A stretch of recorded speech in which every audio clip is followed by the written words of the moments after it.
तो स्वागत है एक और बेहतरीन वीडियो में। कक्षा 10 विज्ञान में आज का हमारा सबसे प्रमुख टॉपिक रासायनिक अभिक्रिया। रासायनिक अभिक्रिया एकदम मैं गारंटी ले रहा हूँ कि वीडियो ख़त्म होने के बाद आपके दिमाग में छपा रहेगा। ना केवल इस वीडियो में हम रासायनिक अभिक्रिया की चर्चा करेंगे बल्कि अभिकारक किसे कहते हैं यह भी बताएंगे, उत्पाद किसे कहते हैं यह भी समझाएंगे और साथ ही साथ यह बताएंगे आपको कि रासायनिक अभिक्रिया की पहचान कैसे होती है, यह भी इसी वीडियो में समझाएंगे। हमारे चैनल पर आप सभी को कक्षा 10 विज्ञान के हर एक टॉपिक की वीडियो जो है आपको अलग अलग वीडियो के माध्यम से यहाँ पर मिलने जा रहा है। तो चलिए अब आप सभी को बताते हैं रासायनिक अभिक्रिया किसे कहते हैं। रासायनिक अभिक्रिया की परिभाषा याद करने से पहले, समझने से पहले आपको उदाहरण समझाते हैं। अगर आप उदाहरण अच्छे समझ जाएंगे तो आपको रासायनिक अभिक्रिया को समझने में कोई दिक्कत नहीं होगी। देखिए हमारे पास एक पदार्थ है अमोनियम क्लोराइड NH4Cl। बच्चों कुछ नहीं करना है, इस अमोनियम क्लोराइड NH4Cl को हम गर्म कर देते हैं और जैसे ही गर्म करते हैं हमारे पास यहाँ दो गैस मिलेगी NH3 प्लस HCl। तो ये आपका बना, ध्यान दो। अब एक हम यहाँ पर ले लेते हैं बच्चों, यहाँ पर सोडियम धातु, उसको जो है ऑक्सीजन से क्रिया करा देते हैं। तो यहाँ पर आपको क्या मिल जाएगा Na2O।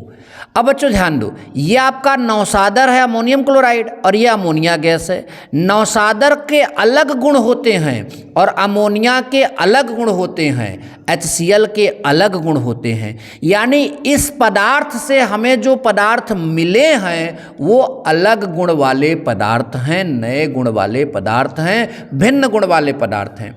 ऐसे यहाँ इन दोनों पदार्थों के मिलने से जो हमें पदार्थ मिला है उसका गुण इनके गुण से बिल्कुल अलग है। ठीक, ये हमारे उदाहरण हैं। अब इन्हीं उदाहरणों के माध्यम से हम आप सभी को जो है परिभाषा समझा देंगे किसकी, रासायनिक अभिक्रिया की।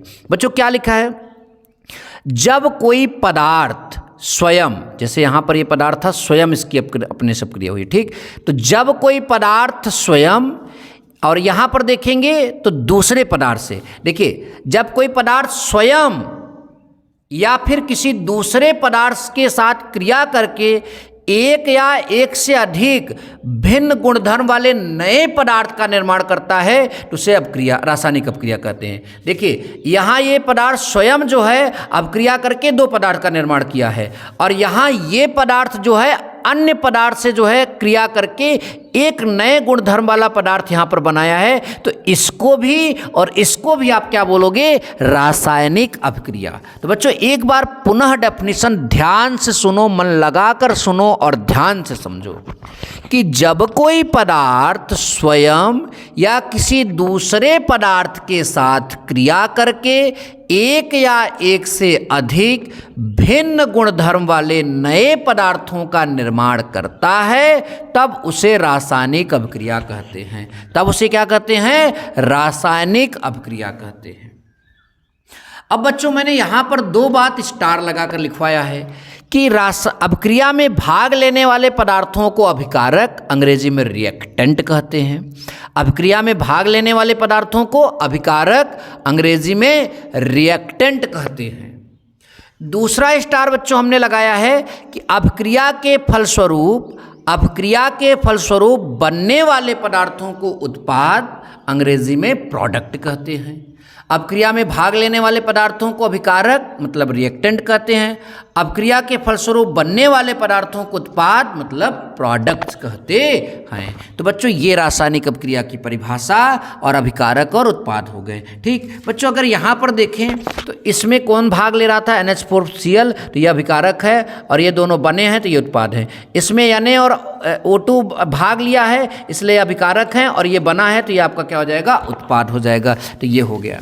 हमने जो है एक उदाहरण इस नोट्स में अलग टाइप का लिया है, आप ये उदाहरण भी यहाँ पर लिख सकते हैं। हमने यहाँ पर उदाहरण में क्या लिया कि मैग्नीशियम धातु को वायु में जलाने पर, किसको, मैग्नीशियम धातु को वायु में जलाने पर मैग्नीशियम ऑक्साइड का सफ़ेद चूर्ण प्राप्त होता है जिसके भौतिक एवं रासायनिक गुण मैग्नीशियम धातु के गुणों से सर्वदा भिन्न होते हैं। देखो ये मैग्नीशियम धातु है, इसको वायु अर्थात ऑक्सीजन में जला दिए तो मैग्नीशियम ऑक्साइड मिला। मैग्नीशियम ऑक्साइड का जो भौतिक भौतिक और रासायनिक गुण है वो मैग्नीशियम धातु के गुण से एकदम अलग है। तो यहाँ पर जो है दो पदार्थों ने क्रिया किया, एक नए गुण वाले पदार्थ का निर्माण किया, इसलिए यह क्या है आपका रासायनिक अभिक्रिया। बच्चों इस अभिक्रिया में अगर हम अभिकारक की बात करें, यहाँ लिखा नहीं गया, आप लिख सकते हैं अभिकारक Mg और O2 हैं। इस अभिक्रिया में अभिकारक क्या है Mg और O2 हैं, याद रखिएगा। उत्पाद यानी जो बना हुआ पदार्थ है वो आपका क्या है MgO अर्थात मैग्नीशियम ऑक्साइड इस अभिक्रिया का क्या है उत्पाद है। तो बच्चों अभी और कंटेंट है, पहले आप यहाँ पर क्या करिए, ये हेडिंग डालिए और इसका जो है स्क्रीनशॉट ले लीजिए यहाँ तक, ठीक। अच्छा, आपने स्क्रीनशॉट ले लिया। अब आपको जो है यहाँ पर जो है इसका नोट्स जो है मतलब ये उदाहरण का आप स्क्रीनशॉट ले लीजिए। अब बच्चों हम एक पेज पलटते हैं और यहाँ पर जो है रासायनिक अभिक्रिया की पहचान कैसे की जाती है वह भी आप सभी को बहुत अच्छे से समझाते हैं। तो बच्चों क्या लिखा है यहाँ पर ध्यान से देखिए, लिखा है कि एक रासायनिक अभिक्रिया को निम्न परीक्षणों द्वारा पहचाना जा सकता है। परीक्षण मतलब ऑब्जर्वेशन, मतलब आप कोई चीज़ उसमें देखेंगे वही ऑब्जर्वेशन होता है, तो उससे आप पहचान सकते हैं। तो पहला तो यह है कि अवस्था में अगर परिवर्तन होता है, चेंज इन स्टेट, मतलब तो वो रासायनिक अभिक्रिया की पहचान होती है। लेकिन केवल अवस्था में परिवर्तन हुआ है तो वो रासायनिक अभिक्रिया की पहचान नहीं हो सकती, क्योंकि पिछले वीडियो में हमने बताया था अवस्था परिवर्तन जो है भौतिक परिवर्तन में भी होता है, ये ध्यान दीजिएगा। लेकिन बहुत सारी अभिक्रियाओं में अवस्था परिवर्तन हो जाता है, जो है आपका अवस्था परिवर्तन मतलब ठोस द्रव गैस जो है आपस में बदल जाते हैं। रंग में परिवर्तन, तो बहुत सारी ऐसी अभिक्रियाएं होती हैं जिसमें क्या हो जाता है, रंग में परिवर्तन हो जाता है। तो वह अगर वहाँ रंग में परिवर्तन हो रहा है तो ये मान के चलिए वहाँ पर अगर मतलब दो पदार्थों को आपने मिलाया और उनके मिलाने से रिएक्शन हुआ और रिएक्शन होने के बाद आपको वहाँ पर क्या देखने को मिला कि कलर, एक अलग तरह का कलर आ जा रहा है, तो ये समझ लो वहाँ पर क्या हो रहा है, रासायनिक अभिक्रिया हो रही है। गैस निकलना, बहुत सारी ऐसे रिएक्शन होती हैं जिसमें गैस निकलती है। जैसे अगर आपका अम्ल में जो है आप धातु से क्रिया कराएंगे तो उसमें गैस निकलेगी।